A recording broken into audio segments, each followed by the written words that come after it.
The David Pakman Show at davidpakman.com.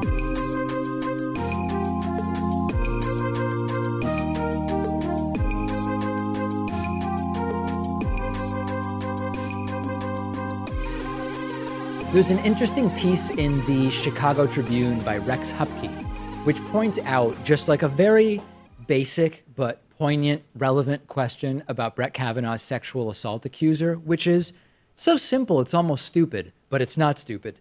If she's the one lying, why does she want a full and thorough investigation, right? Like, if she were lying, wouldn't she be worried that a full and thorough investigation would expose the fact that she's lying? And even more so, especially since most likely Brett Kavanaugh is going to be confirmed regardless of what happens at next week's hearing about the alleged sexual assault.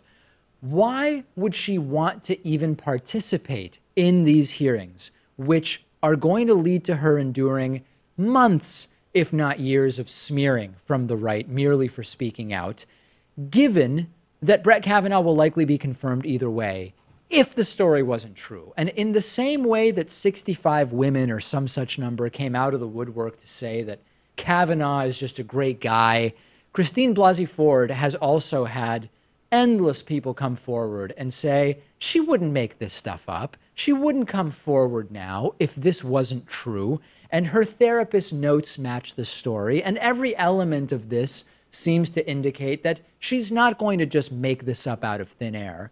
And I sympathize with this thought process. If Kavanaugh were truly the innocent Catholic school choir boy that he claims to be, he should want the full and thorough investigation, and it's Ford who should be scared of an actual investigation, because if she's lying, the lies might get exposed. And there's actually a pattern here that matches that of the Trump-Russia investigation. If Trump was innocent, and I said this all along, he'd say, do the investigation.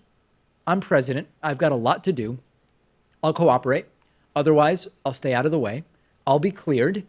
And that's it. That's the most direct path to the truth. If Brett Kavanaugh were innocent, he'd say, let's do a full investigation and hearings and anything you want, because I'm obviously going to be cleared. But it's not Kavanaugh who wants that. It's Ford who wants her claims examined. It's Ford who wants her allegations to be heard. She wants investigators to dig deeply into what she's alleging. And like Rex Hupke says in his Chicago Tribune piece, when someone makes outrageous claims, they don't say, investigate this as fully as possible. When someone makes claims that they believe are not exactly true or spurious or deceptive, they don't say, let's do as many hearings as you want and get as many federal investigators looking into this, because any normal person knows that they are going to get caught. And as I told you earlier this week, the hearings are being held to get hearings on the record, and Republicans can then say, hey, listen, we did it. It's he said, she said in the end. Kavanaugh is good to go onto the Supreme Court for life. So even further, Ford must know this. And the idea that knowing that this is most likely the way it's going to go, she would put lies in such a central and publicly viewable place doesn't make any sense. And by the way, we learned that the potential witness to the sexual assault isn't even going to be questioned or part of the hearing. His name's Mark Judge. He told the committee he just doesn't want to testify. This is an appointment for life to the Supreme Court for Brett Kavanaugh. Subpoena Mark Judge and get him in there, right? Like you've got a witness here.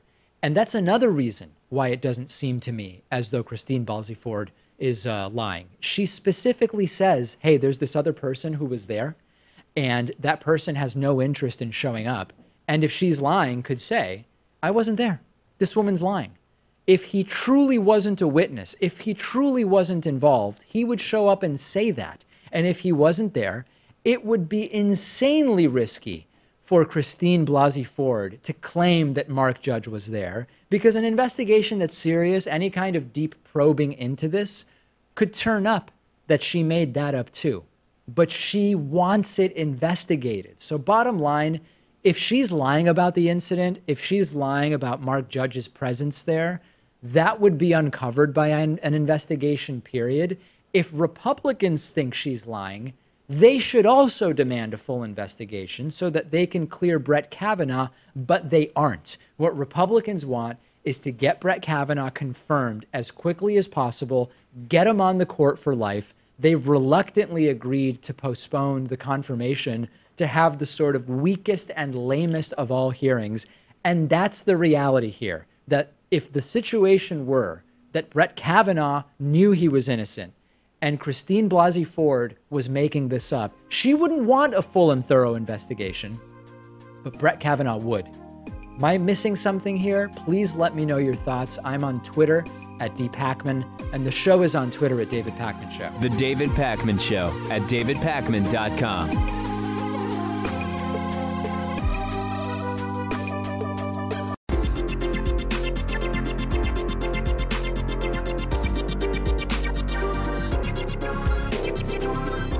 The David Pakman Show at davidpakman.com. Today's new member of the day is Cam Emmerich. Cam, thank you. Really appreciate your support. We are mostly funded by members like Cam, who have signed up at www.joinpakman.com. Someone who did that a long time ago is Tammy Johnston, who's today's sustaining longtime member of the day. She's been with us since 2013. 5 going on 6 years for Tammy. Join her as well as Cam and everybody else who signed up recently by going to www.joinpakman.com. There is a coupon code available. You don't have to use it. If you want a discount, you can use the code. It's VoteSoon18. That code goes away after November 6th, the day of the midterm elections. And you can also make a pledge on Patreon for as little as $1 a month at patreon.com/David Pakman Show. Let's go to the phones at 617-830-4750. First caller from the 571 area code. Go ahead. Who's this? Caller from 571. I can hear you in the background. Who's this? Wow. We have a blacklist now, and this person might have to go on it. 571, can you hear me? Or did you fall asleep? Are you just listening to music? Yeah. Too bad. Sometimes really things too just bad. come up, you know? They got on, and that was their opportunity, but they missed it. Let's try the 720 area code. Caller from 720. Tell us who you are, where you're calling from. Go ahead. Hi, this is Sean from Denver, so on and so forth. And I'm just calling to make a comment about like the current condition of the media, so on and so forth, and why organizations like you are important, but more so than that, why we need to hold people on like CNN and MSNBC to higher standards. Because like I was recently watching the Alexandria Ocasio-Cortez interview with Jake Tapper, and what's really happening is because of the fact that people who are being interviewed never give any pushback to the interviewer, like, hey, what about CNN and your ties to the pharmaceutical industry, or your ties to, you know, oil companies, or just your ties to like politicians, so on and so forth? Like, is there any particular reason that you may be asking these questions? Because as it is now, the narrative is constantly being set up by the people asking the interview because they're framing every question. And if we don't fight against that, if the people who go on there and talk there don't fight against the inherent narrative, we will not be able to win in any capacity because of the fact that people think that they're fair questions because they think they're listening to an objective person. But in reality, they're perpetuating a narrative simply through their form of questioning. Like, yeah. Yeah, I get it. So, okay, very, very good. So a few things. Number one, I agree with you completely. What I want to let you know about, though, is that there is some limit to how much you can do that before you basically bring the interview to a grinding halt, which maybe is what you're trying to do. But, like, let's play it out a little bit, right? Jake Tapper asks her a question and says, you know, your position on healthcare, are you really a single payer? That would be bad for this, that. She goes, listen, Jake, CNN, which employs you and pays you a whole bunch of money, takes tons of money from those corporations. So aren't you just a biased shill because your salary is paid for by the pharmaceutical companies that you're trying to defend by asking me this question? And like, okay, I think that's great. I love it. I think that would work. But then he can say, well, regardless, I want to hear from you because you're running for a position, and I want to hear how you're going to get single-payer healthcare. Like, it only works so much if you have an experienced interviewer. That's not a critique of your idea. Like, I'm 100% on board with your idea. In practice, though, having been on both sides of interviews, you can bring the interview to a grinding halt, but then like the segment will just be ended early, and I don't know how much you'll get versus Alexandria Ocasio-Cortez spending the whole time she could have trying to get people to vote for her versus short-circuiting the interview. And I absolutely agree with that. Like, the interviewer, they blacklisted Bernie completely, so I have no disillusions about that. But I think you could be more finessed about it. Like, hey, at the end of the day, you're asking all these questions about who you're going to pay for. Why is it like you don't ask the Republicans how you're going to pay for it, so on and so forth? Perfect.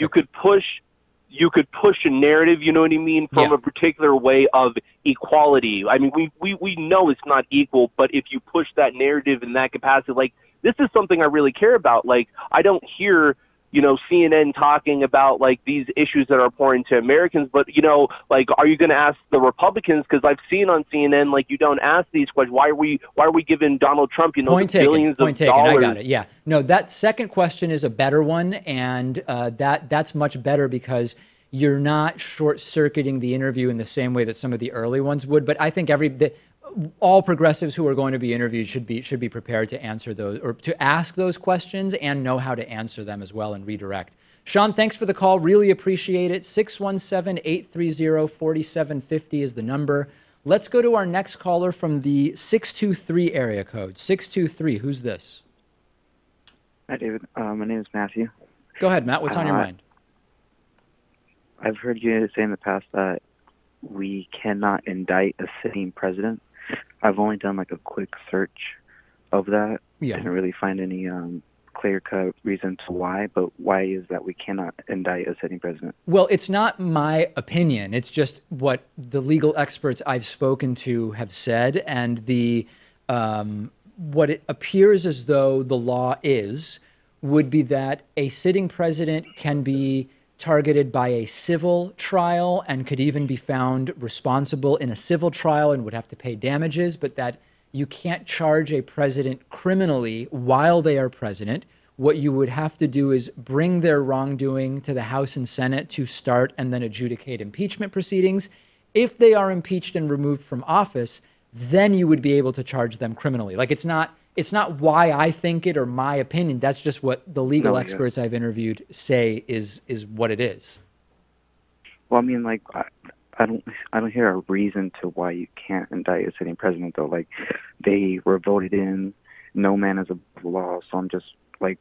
Well, but Matthew, it sounds like what you're saying is you disagree that a sitting president should be unindictable, but that appears to be what the law says. Like, there's no mechanism for which the justice system would criminally indict a president. Like, he would be, again, according to the legal experts, immune from any kind of service of charges. It sounds like what you're saying is that shouldn't be the case. Like, the president's a person elected by people in the country and should be held to criminal law even if they are president, right? That's what you're saying it should be.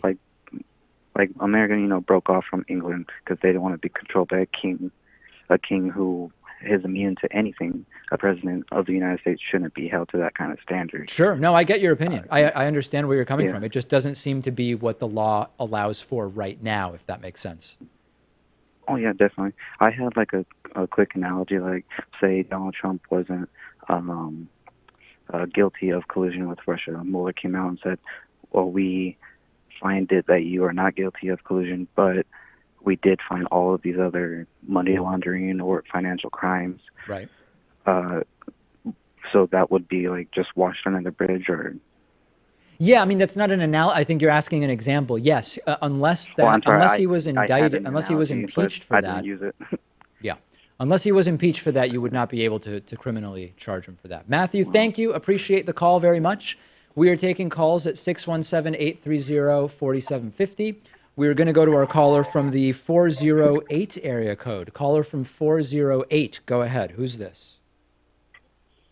Hello? That's you. Hi, I'm Ari. I'm calling from the Bay Area. Ari, are we on either speakerphone or a Bluetooth headset?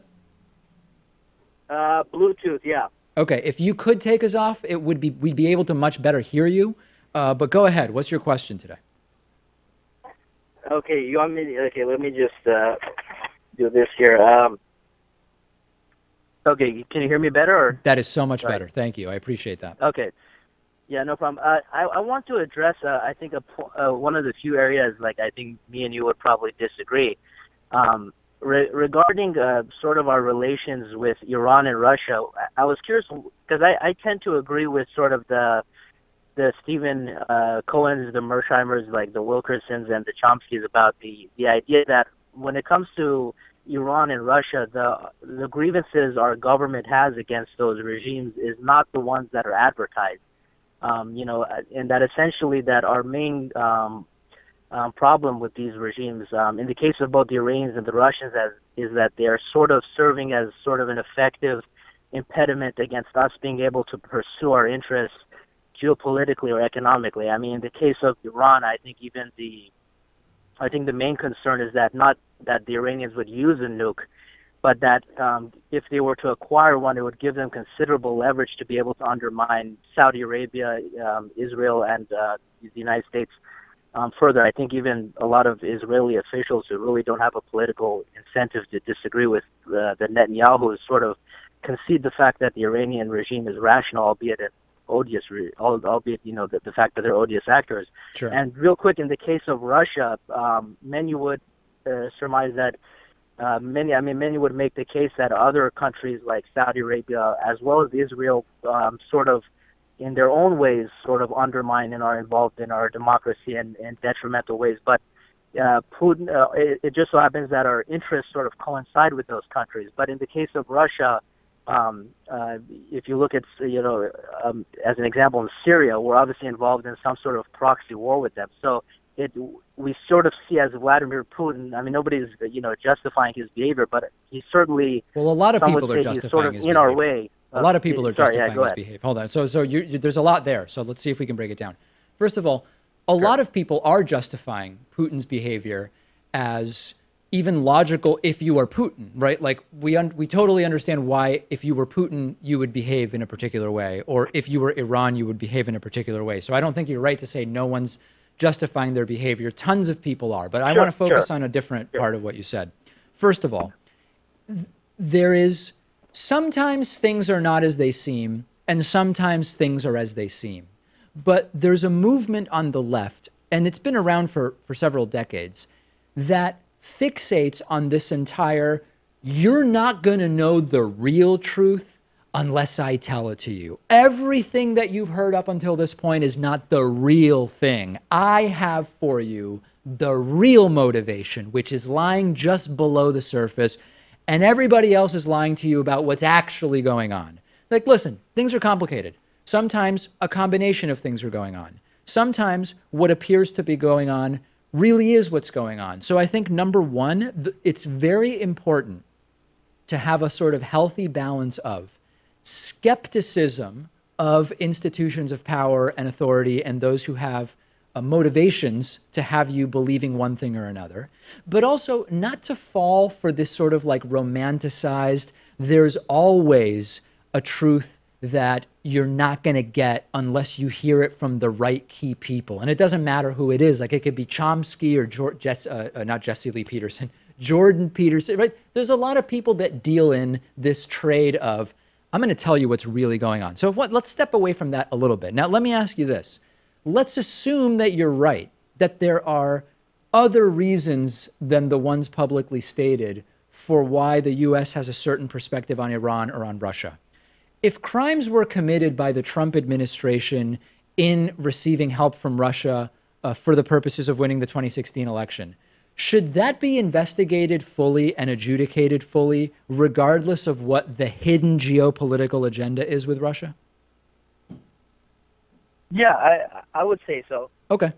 And to be clear, I wasn't actually looking at it from the lens of the Trump-Russia connection as much as sort of the way we framed our relationship with Russia, going back to sort of the late Bush administration. Mm-hmm. So I mean, and I'll say real quick, I think that the problem is there is a historical there is a precedence for the way we've been fooled with regards to our government and Sure. the way they framed our the threats from other countries like Iraq and Absolutely. and so it's hard to it's very difficult for it to sort of coldly kind of accept that we should really think about military action against Iran given the historical precedent in recent history. I agree. I don't disagree with you there. I just think it's important not to fall as a result of that for the soothsayers who will tell you what's really going on in all cases. Really appreciate the call, Ari. Very much appreciate it. I do have to run. I've got people who want to get on. Let's go next to our caller from the 801 area code. Caller from 801, introduce yourself. Who's this? Hello, David? Yes. Is this me? It is okay. you. Okay, cool. Hey, David. This is just Blake. I'm calling from Salt Lake City, Utah. Just chiming in. I'm wondering, what's your take still on the Beto O'Rourke and Ted Cruz situation? Well, in terms of who I think is going to win, or what do you mean? Well, I mean, I know Beto's been surging lately in popularity, but I'm cautiously optimistic. Well, listen, yesterday we talked about the new Quinnipiac poll, which has Beto O'Rourke down 9 to Ted Cruz in a likely voter poll. A lot of the polls that have been close have been registered voter polls. Quinnipiac did a likely voter poll, and Beto O'Rourke is down 9. So listen, it's an uphill battle. I think that it's a long shot, but it's possible. It's possible. Turnout's low in midterms, and it's going to depend on turnout, and it's going to depend on these last 7 weeks or however it is that we have left. But it's tough to unseat an incumbent Republican senator in Texas. That's what I've said from the beginning. I have some of the cautious optimism you have, but it's going to be a tough one. Okay. All right. Yeah, I just wanted to chime in on that. You don't vote in, I mean, you said you're in Salt Lake City. You don't vote absentee in Texas or anything like that. Oh, no. I live in Texas is pretty red, but I live in a pretty red state with the LDS church and all. Also. So, I mean, we have our local elections I've been working on here, but that's been getting so much buzz, and I just don't like Ted Cruz. And Blake, I take it you live in Salt Lake City, but you're not Mormon, right? Correct. Is it comfortable to be a non-Mormon in Salt Lake City? I have some friends who live there who aren't Mormon, and they say increasingly yes. There's just more and more non-Mormon stuff going on. Yeah, it's kind of an oasis in a way, religious oasis, I call it. Everything's LDS around you, but you're in that body of water that's pretty secular. So what's appealing about it? Why would you end up there instead of Austin or Asheville or some other kind of other city that maybe is less centered around one religion? Well, so far it's just to the fact that I kind of lived here. I was military family and all. Gotcha. But I just haven't left here. Cool. So I might one day. All right, Blake, thank you. Appreciate the call. You're welcome. Take care. Have a good one. 617-830-4750 is the number. Let's go next to our caller from the 856 area code. 856, go ahead and introduce yourself. Who's this? Hi, Dave. This is Jensen calling. Hey, I am from Cherry Hill, New Jersey. I had a question. Trump has denied pretty much everything that is real news as fake news. So let's say in 2020, Bernie Sanders or Joe Biden beats him into Electoral College.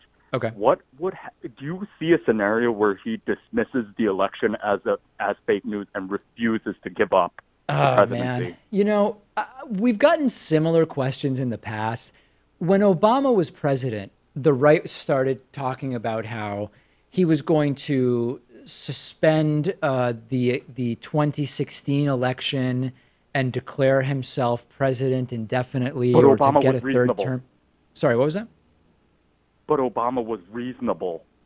Well, but regardless of that, there was no evidence that that's something Obama was going to do. So until we actually hear something from Trump, I get what you're saying. Trump is so unreasonable that we could say he would be liable to just deny the election results in 2020 if he loses and say, I'm still president. he wouldn't be allowed to do it. Like, ultimately, he would just be removed unless he convinced the entire diplomatic state and military apparatus that he was robbed in some way and the results were wrong. He would be asked to leave. He would just be escorted out eventually. So no, unless we have it's important as progressives, until and if we have a real reason to think that Trump would do that, I wouldn't consider it a realistic possibility. Okay. All right. I hope you're right about this. Thanks, Dave. All right. No problem. Great to hear from you. Thanks for the call. 617-830-4750. Let's try our next caller from the 916 area code. 916. Who's this? Hey, David. This is Anthony. I'm calling from California. What's going on? My question was, Can you hear me? Oh, yeah. Okay.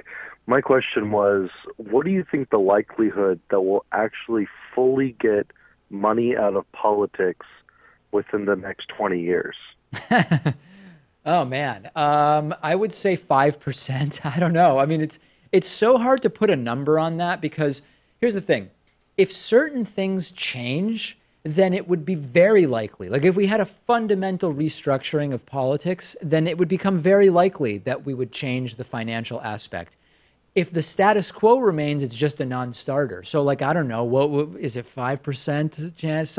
I would say it's like a 1 in 20, maybe 1 in 10 chance or something like that. What do you think the possibility of things actually changing are? I think that there's a bigger opportunity to start making intermediate changes. So like what would be, and these are going to sound like nothing compared to really fixing the problem, but okay, one thing would be no more of this hiding anonymous donors through other entities.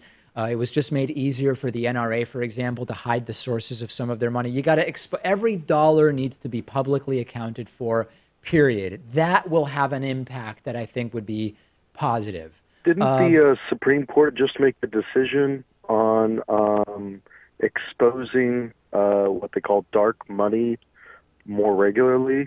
If they did, I missed it. But I will look into that. But big picture, we've got a long way to go before we really increase that transparency. So I just think that there are a lot of intermediate steps that can be taken.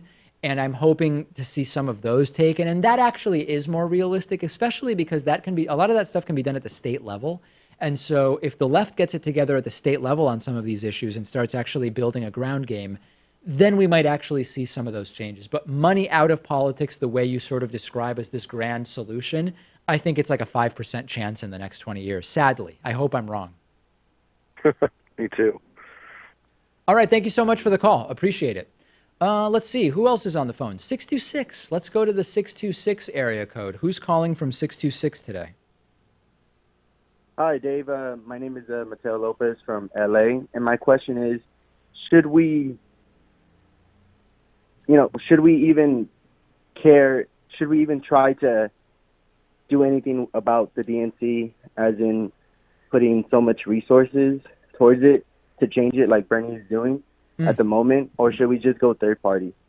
Listen, right now, the DNC at the federal level is the possible path to the progressivization of American politics. I wish that weren't the case, but right now, it's going to be very difficult to say the future of progressivism in the immediate is through third parties. So I take an all of the above approach. I think it's important, as I've said before, not to support third parties just because they are third parties if they have wacky and crazy ideas.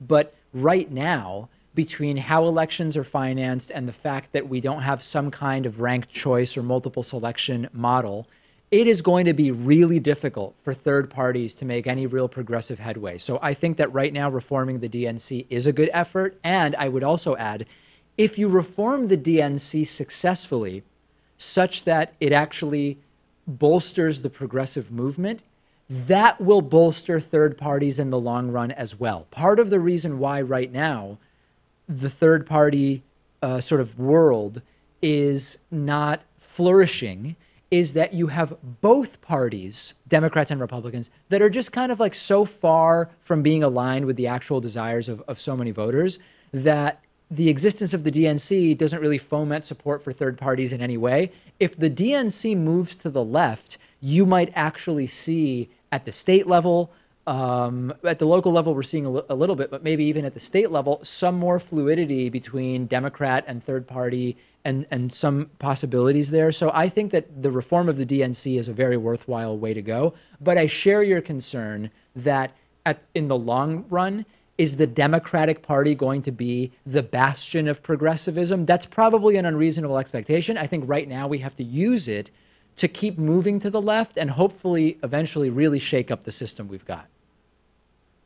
Gotcha. I'm just trying to voice my concern because we have quote unquote progressives endorsing, like Cuomo. Yeah. So he's not really a progressive, though. Shaky. You're saying we have progressives, we have actual progressives endorsing Cuomo? Yes. Cortez. It was on, I forgot, I think it was CNN or something like that. She ended up actually endorsing him. Right. And rather than a more progressive candidate, Yeah. I mean, that's a kind of a specific case, which maybe we'll talk about individually. I share your concern, Miguel. Really appreciate the call. I do have to go, but thank you so much for calling in. On that note, we will have to go to a break. Sorry to everybody that we didn't get to, but we will take calls again. The David Pakman Show at davidpakman.com.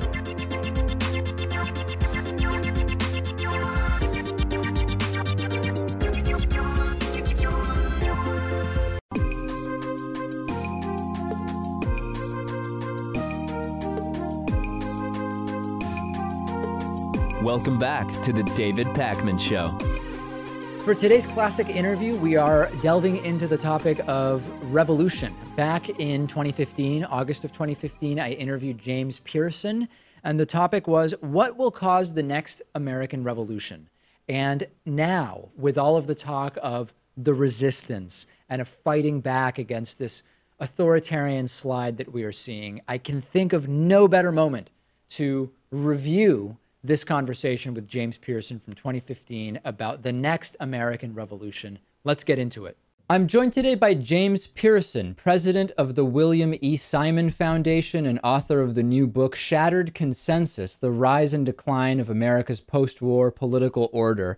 The book is so interesting because at the macro level, I agree with so much of what you're saying, but maybe not surprisingly, as a progressive, at the micro level, I disagree with a lot of the explanations you give and solutions you suggest to the problem that we're facing. So let's start at the beginning. Describe what you picture as the coming challenge to the United States of America.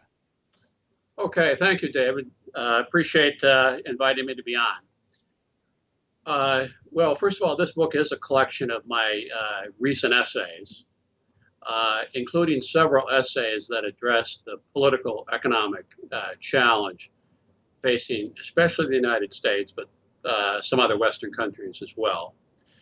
I include a long essay called America's Fourth Revolution, in which I lay out this general historical view that we have had in the United States three distinctive systems of political economy under the Constitution.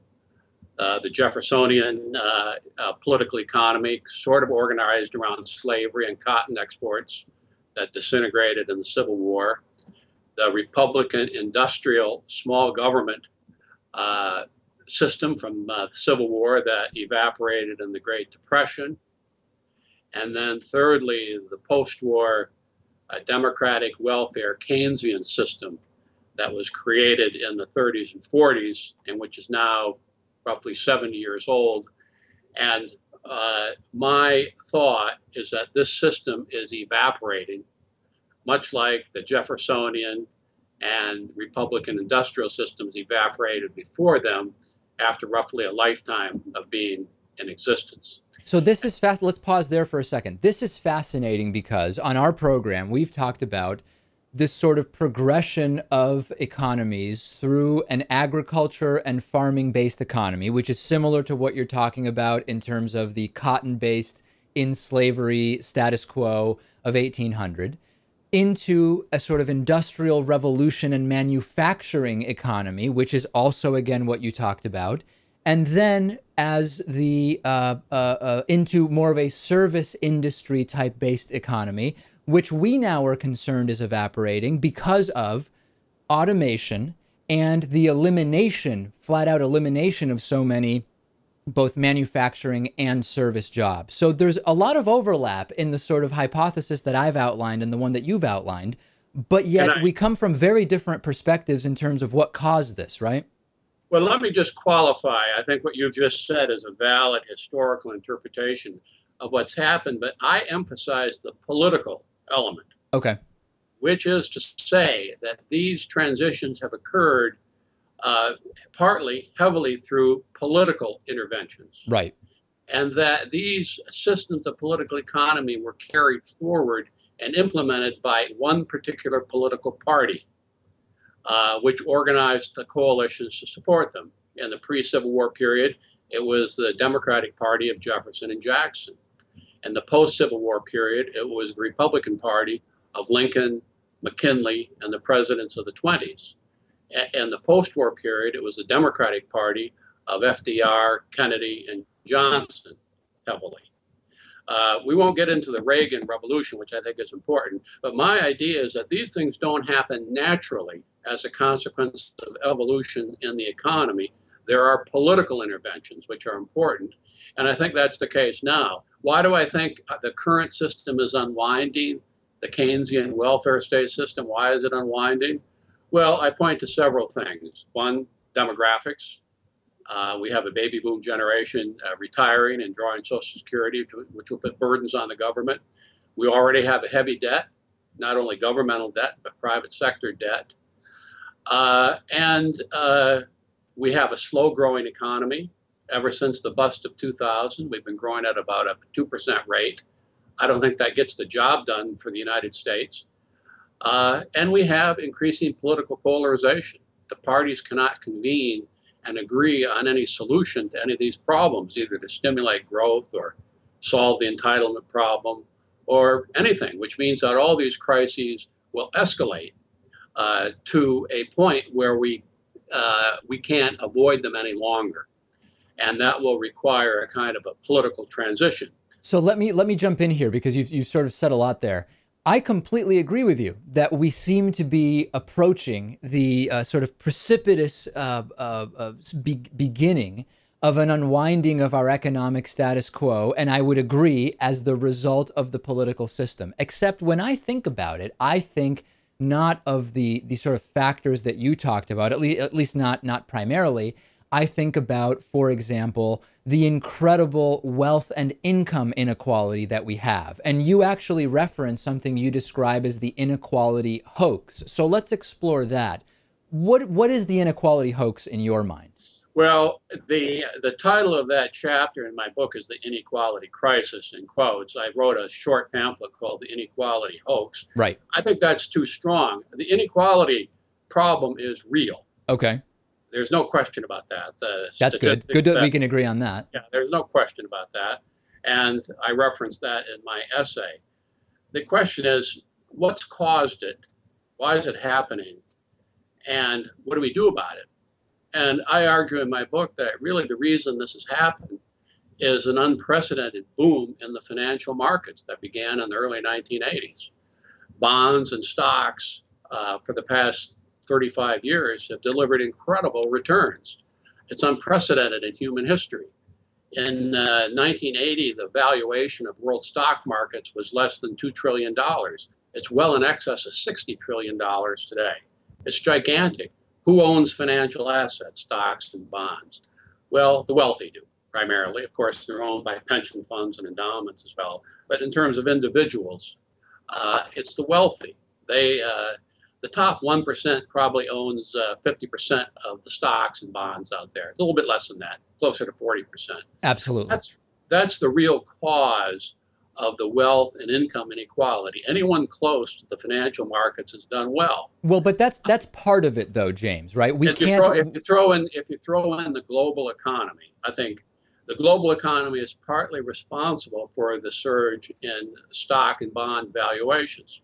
That's one of the factors, because our companies get their profits internationally much more than they did 40 or 50 years ago. But James, let me pause for a second, though. Let me pause for a second. Let me pause for a second, because I don't want to get too far off track without having a chance to sort of dig in a little deeper.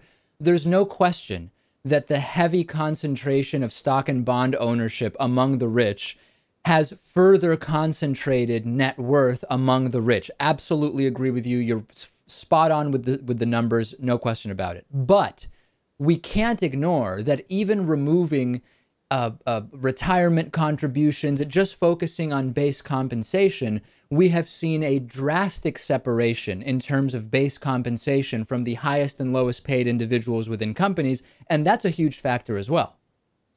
Yeah, I think that's a significant factor. It's not the dominating factor, but it is a significant factor. Thomas Piketty in his book has an interesting explanation of that. My view of that would be that a lot of those salaries, though, are linked to stock market valuations.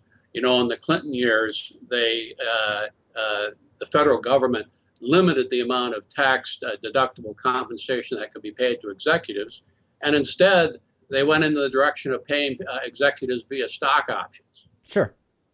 The explosion of stock options obviously exploded the compensation of these executives. In other words, the Clinton administration tried to close one door and they opened up a huge door on the other side. So, and I think that's also true of executives, say, in not-for-profit industries or in universities.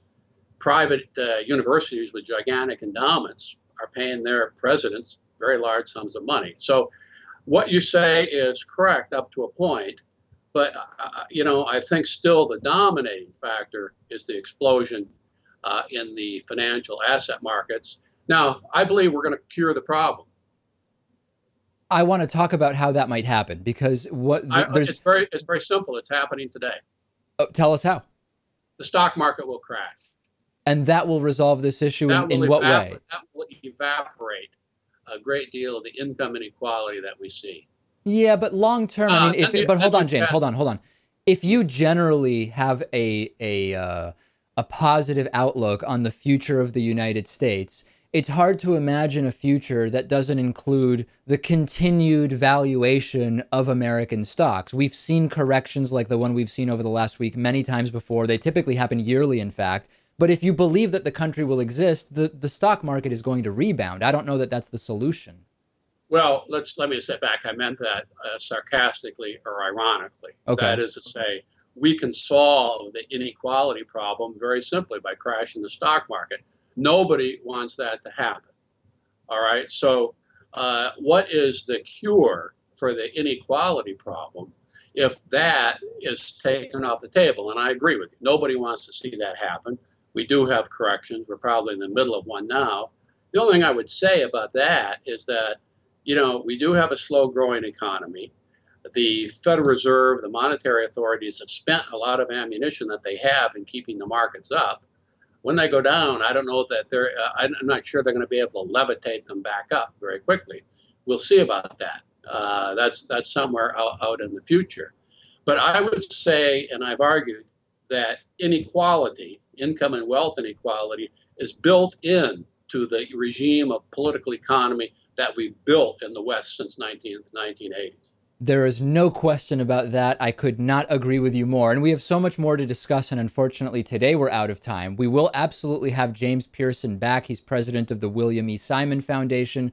The new book is called Shattered Consensus: The Rise and Decline of America's Post-War Political Order.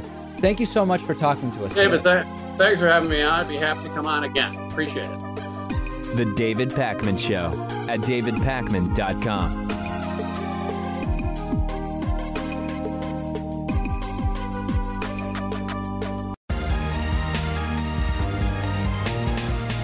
The David Pakman Show at davidpakman.com. Let's get to audience questions for the week. First question, hey David, what is the best argument against equality of outcome? I'm going to answer this question, but I feel like I need to make a sort of disclaimer, which is that very few people are actually arguing for total equality of outcome. It's mostly a straw man, and those who like to talk about equality of outcome versus equality of opportunity, I like to talk about it, but I'm not straw manning equality of outcome. Many of them straw man equality of outcome as if there's this huge movement calling for total equality of outcome, other than socialists and communists, and even they accept some variability in outcome in many cases.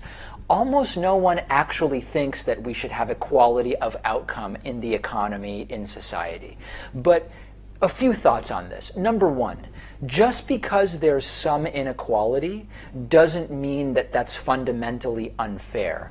What I believe is completely unfair is that you have such inequality that you have people who are literally hoarding money with tax-advantaged mechanisms for doing so, who have no use for that money whatsoever, and whose hoarding of that money is acutely negative for the economy, while there are others who are literally dying of hunger in the United States. That degree of inequality is unfair, and it's bad for everybody that's involved. Some inequality, I don't believe, is unfair. And fundamentally, the reason why is that there's inequality in the results of any human phenomena. When you look at life expectancy, when you look at sporting results, when you look at achievement on math and science, even if you give everybody all the tutoring that they need in math, you're still not going to get total equality of outcome. So I don't think that some inequality is fundamentally unfair. I think it becomes a question of inequality versus unfairness. And then the other thing I think is important to consider, aside from the fact that it would be, because people would argue against gay marriage saying it's unnatural.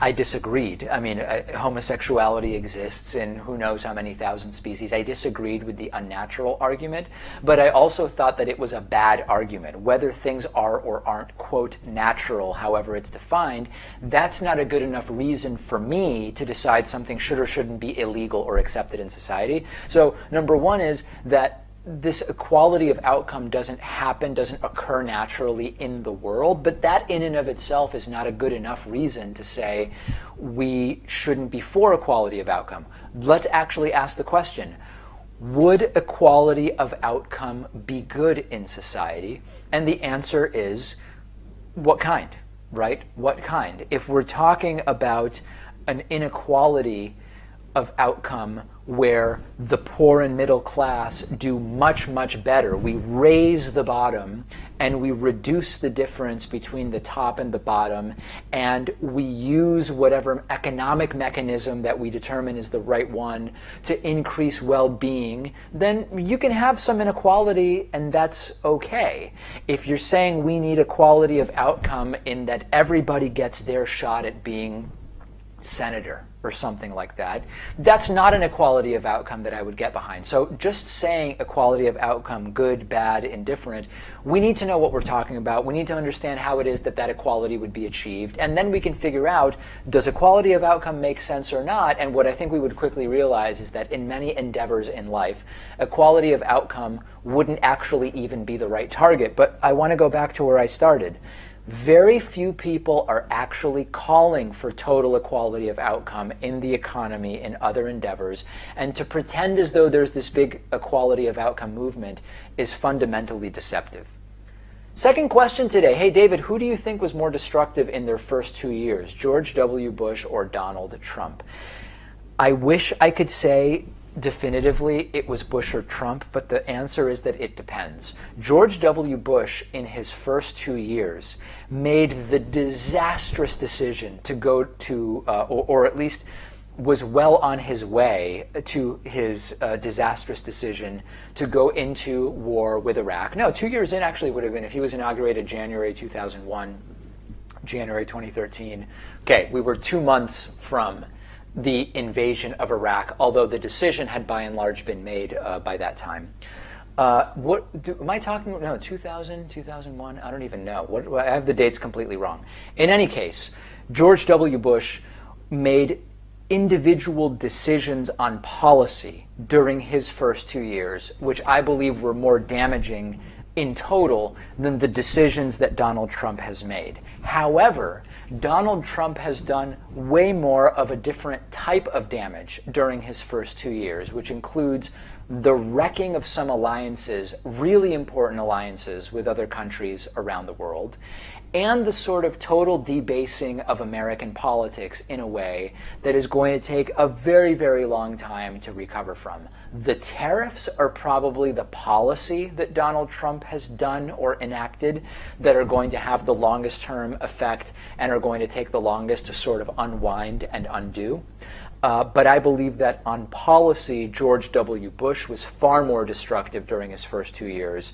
In terms of the discourse and the impact on U.S. relations and U.S. standing around the world, Donald Trump was far more damaging during his first 2 years. But there's way more time left for Donald Trump to, in total, be way more damaging of a president than George W. Bush. Send me your thoughts if you disagree with me. Last question today. Hey, David, what do you think about Blair White leaving politics? Yeah, so Blair White is a transgender woman, and that's relevant for this question. Blair White said that she is sick of these right-wing media darlings who, as she says it, are faking their views in order to make money and to get attention. She says that she's met some of these right-wingers who don't believe the things they say about transgender people. She says that a major news network tried to get her to follow a script in a debate with another trans person on a transgender bill, and as a result, she's leaving politics. So here's my answer. I sympathize and empathize with her frustrations and her reasons for saying, I am self-selecting out because this is so toxic. I disagree that removing herself is actually going to be good, because in the same way that I decided to appear on Fox News, because even though it is a setup to make the left look bad, and even though it is damaging for Fox News to exist versus for it to not exist, my presence was at least an opportunity to do the right thing and to do the best I can and to advocate for the policies that I think are good. So if the question is, do I agree with Blair White that she shouldn't participate in staged debates? Absolutely. That's absolutely ridiculous, and I wish I had more information about exactly where that happened, and maybe we'll hear about it at some point. Do I think that self-selecting out of all political discourse is a net positive? I think the answer is no, regardless of where I agree and disagree with Blair White. I think she's kind of right-wing. I don't know too much about her, but I think she's kind of right-wing. And overall, I think that people who at least defend the right types of debate. They don't have to have the right position, but if they actually want to have unstaged, fair, proper discourse that's respectful, I think those are the types of people that we need in politics. And so I would urge her not to do this and to out all of the bad actors, the people who are taking views they don't even agree with merely for attention. I think we know who some of them are because their views have changed drastically over the last few years, and I've talked about some of those people. I think that these are the good people who should stay in politics, because if we all leave, it's only going to be the bad guys left who participate in bad faith, and that's bad for everybody. That does it for today's program. We've got a great bonus show scheduled for you. Get the bonus show by becoming a member at www.joinpacman.com. You can also get the bonus show by becoming a patron at patreon.com/David Pakman Show.